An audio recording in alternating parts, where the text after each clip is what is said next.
Yesus tidak pernah disalib dan Yesus tidak pernah menjalani yang namanya jalan salib atau Via Dolorosa. Semuanya itu hanya rekayasa dan kebohongan. Terlebih dahulu kita menyaksikan tayangan video berikut ini. Ada orang-orang penziarah bule nih, Roma, Italia pada datang. Oh, ini makamnya Yesus. Nah, orang yang tinggal di situ hari-hari aja udah ribuan tahun, orang Yahudi bilang ini bukan. Jadi kata ejekan. Nah, yang mengantar itu biasanya orang Arab Palestina. Iya, betul. Orang Arab Palestina yang mengantar itu. Nah, itu sebetulnya bukan, inilah, lihat, ini adalah makam Yesus. Itu ejekan. Ini makam Yesus menurut lo, gitu. Menurut kamu ini makam Yesus. Nah, orang Yahudi aja kagak tahu ini makam Yesus apa bukan. Itu sebetulnya ejekan. Jadi poin, contoh Via Dolorosa, jalan Yesus, jalan salib itu nggak pernah ada. Tapi kenapa para guide bilang ini dia jatuh di sini? Itu sebetulnya ejekan buat para turis. Para turis yang beriman banget gitu. Ih, bener dia jatuh di sini. Orang yang dibilang kapan dia jatuh di situ? Nggak pernah tahu antum gimana. Ada yang di sini dari. Ada saja Ustadz Kainama satu ini. Kalau bukan Ustadz Kainama, pasti dia tidak akan membuat hal-hal aneh. Kelihatannya sih serius ya. Mungkin orang menganggapnya itu sebagai sesuatu yang serius atau bagaimana. Tapi bagi kami orang Kristen itu sebagai sebuah lelucon gitu loh. Ketika Anda mengatakan bahwa Yesus itu tidak pernah dimakamkan, lalu kemudian dia tidak pernah menjalani jalan salib, dengan alasan bahwa ketika orang-orang bule datang ke sana, ke tempat makam Yesus, dengan alasan bahwa orang-orang Yahudi tidak mempercayai itu. Benarkah demikian, Pak Ustadz Kainama? Begini, Pak Ustadz, sejak kedatangan Tuhan Yesus ke dunia ini, dia memang datang dalam kehidupan orang Yahudi, tradisi orang Yahudi. Kedatangannya itu sudah dibuatkan sejak zaman Perjanjian Lama. Maka anggapan orang-orang Yahudi saat itu adalah bahwa Yesus itu akan datang dengan kemuliaan, dengan kejayaan.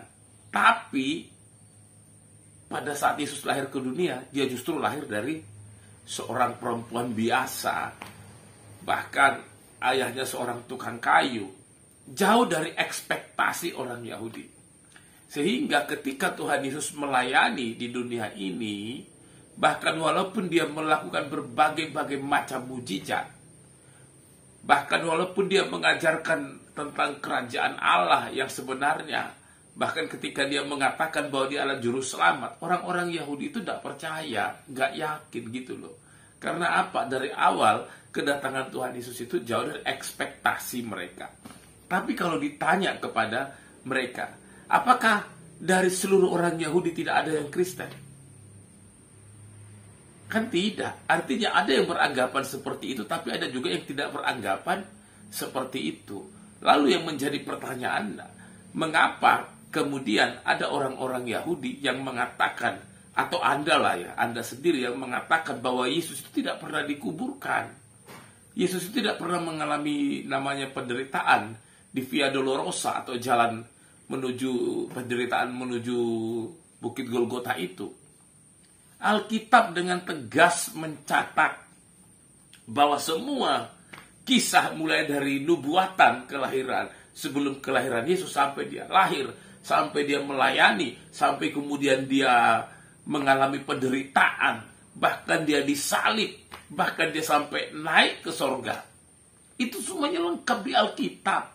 Bagaimanapun Anda membantah bahwa Yesus tidak pernah disalib, dia sudah disalib.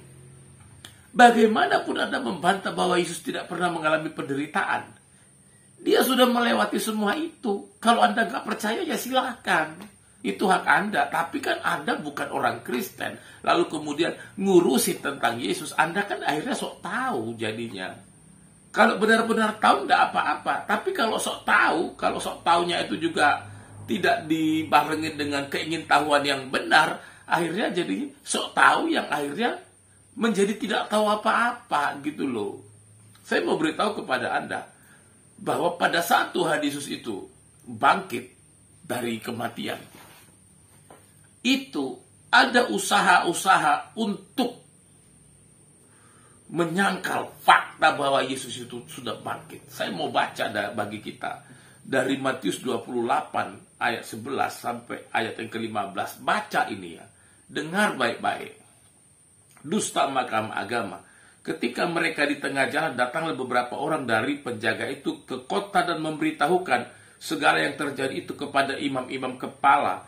Dan sesudah berunding dengan tua-tua, mereka mengambil keputusan lalu memberikan sejumlah besar uang kepada saudara-saudara itu dan berkata, kamu harus mengatakan bahwa murid-muridnya datang malam-malam dan mencurinya ketika kamu sedang tidur. Dan apabila hal itu kedengaran oleh wali negeri, kami akan berbicara dengan dia sehingga kamu tidak beroleh kesulitan apa-apa. Mereka menerima uang itu dan berbuat seperti yang dipesankan kepada mereka.